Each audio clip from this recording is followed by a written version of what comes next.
اس کے گناہ شمار کرو۔ فرشتوں نے گناہوں کی گنتی کی۔ پھر حکم ہوا اس نے دنیا میں ہمارے محبوب صلی اللہ علیہ وسلم پر جو درود پڑا تھا اب اس کی گنتی کرو۔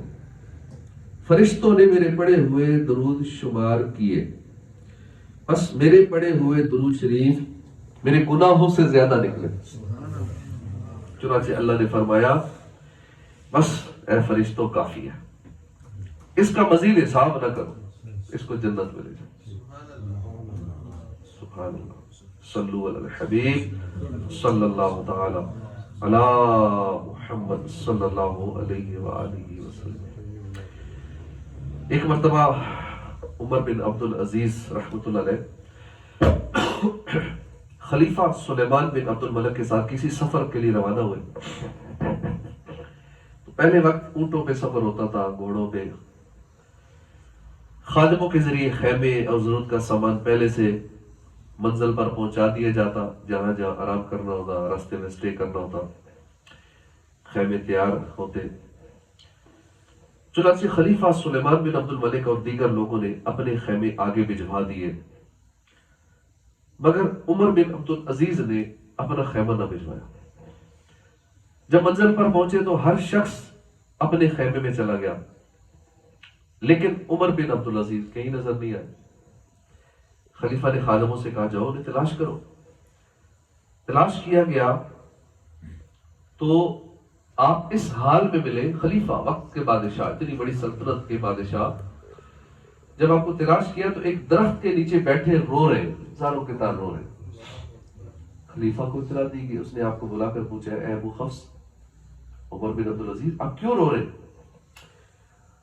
حضرت عمر بن عبد العزیز نے فکر آخرت میں ڈوبا ہوا سبق آموز جواب دیا، فرمایا مجھے قیامت کا دن یاد آ گیا۔ دیکھیے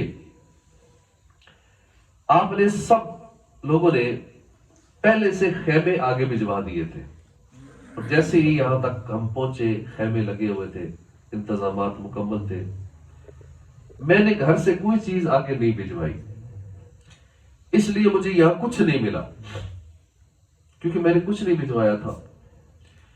قیامت میں بھی یہی حال ہوگا، جس نے جو کچھ آگے بھیجا ہوگا وہی اس کو ملے گا، جس نے کچھ نہیں بھیجا ہوگا اسے کچھ نہیں ملے گا۔ ہائے حسن عمل نہیں پلے، حشر میں میرا ہوگا کیا یار، آہ تو یانیہ گناہوں کی پار نیا میری لگا یارا، گرمی حشر پیاس کی شدت جام کوثر مجھے پلا یارا، خوف دوزخ کا آہ رحمت و خاک طیبہ کا واسطہ یارا، میرا نازک بدن جہنم سے از طفیل رضا بچا یارا، کر دے جنت میں تو جوان ان کا اپنے عطار کو عطا یارا۔ واقعی یہ حقیقت ہے کہ یہ دنیا ہمارا مستقل ٹھکانہ نہیں ہے، ہم یہاں عارضی طور پر ہیں، مسافر ہیں، بس ٹائم پاس کر رہے ہیں۔ دنیا آخرت کی کھیتی ہے، جو بوئیں گے وہی کاٹیں گے، اور ان قریب وہ وقت بس آنے والا ہے کہ اسرائیل علیہ السلام آئیں گے، ملک الموت علیہ السلام ہماری روح قبض کریں گے۔ ہم جو بھی کر لیں، ہاتھ پیر مارے، کچھ بھی کر لیں، ہماری روح قبض کر لیں، اور جلد پھر ہمیں اندھیری قبر میں تنہا ڈال دیا جائے گا، نہ کوئی ساتھی، نہ پرسان حال، گپ اندھیرا، اور گپ اندھیری قبر میں قیامت تک تنہا رہنا ہوگا۔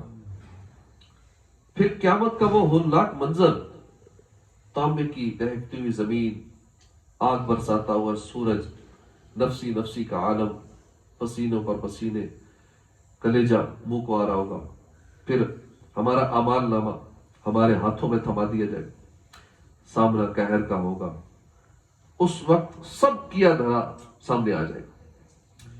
اب ذرا تصور باندھیے کہ اس وقت اعمال نامہ نیکیوں سے خالی دے کر کتنی حسرت ہوگی کہ ہم نے تو آگے کچھ نہیں بھیجا۔ رہ رہ کر خیال آ رہا ہوگا، ہائے ہائے میں نے تو زندگی کھیلوں میں گزار دی، آخرت کے لیے تو کچھ بھی جمع نہیں کیا، مجھے فکر تھی تو مال کمانے کی، نیکیاں کمانے کی تو فرصت ہی نہیں ملی، مجھے کاریں خریدنے، کوٹھیاں بنانے کی تو فکر تھی، جنت میں محل بنوانے کی کوئی فکر نہیں۔ سوشل میڈیا، فیس بک، یوٹیوب وغیرہ پر گناہوں بھرے کام کرنے کے لیے بہت وقت تھا، نماز کے لیے، تلاوت کے لیے، نیک اعمال کے لیے فرصت ہی نہیں ملی۔ آفس جانے کے لیے آنکھ کھل جاتی تھی، نماز فجر کے لیے اٹھنے کی توفیق ہی نہیں تھی۔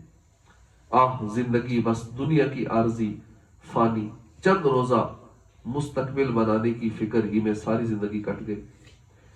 آخرت بھی آنی ہے، رب کے حضور حاضری بھی ہونی ہے، زندگی کے ایک ایک عمل کا جواب دے بھی ہونا ہے، اس بارے میں تو سوچا ہی نہیں تھا۔ قبرستان سے گزر ہوتا تھا مگر دل میں غفلت جمائے، سر جھکا کر چپ چاپ گزر جایا کرتا تھا۔ جنازوں میں شرکت کے مواقع بھی ملے مگر عبرت حاصل نہیں کی۔ گلی ملے میں دوست احباب، عزیز رشتہ داروں، بلکہ اپنے گھر سے بھی جنازے اٹھے مگر میں نے بھی مرنا ہے کبھی خیال ہی نہیں آیا۔ زندگی غفلت میں گزار دی۔ اب اعمال نامہ خالی ہے، کاش میں نے دنیا میں فکر کر لی ہوتی، کاش نیک اعمال کیے ہوتے، کاش نمازیں پڑھی ہوتی۔ قرآن پاک میں ارشاد ہوتا ہے، ترجمہ کنز ایمان، ہائے کسی طرح میں نے جیتے جی نیکی آگے بھیجی ہوتی۔ اب سوچئے تو صحیح، قیامت والے دن اگر ایسا ہو گیا تو کیا بنے گا؟ ابھی وقت ہے، آج آخرت کی فکر کر لے، آج قبر جگمگانے کی فکر کر لے، قبر میں، حشر میں، پل صراط پر کامیابی پانے کے لیے اللہ کے حضور جھک جائیں، رو رو کر توبہ کر لے، گناہ چھوڑ کر اللہ کی رضا والے کام کرنے میں مصروف ہو جائے۔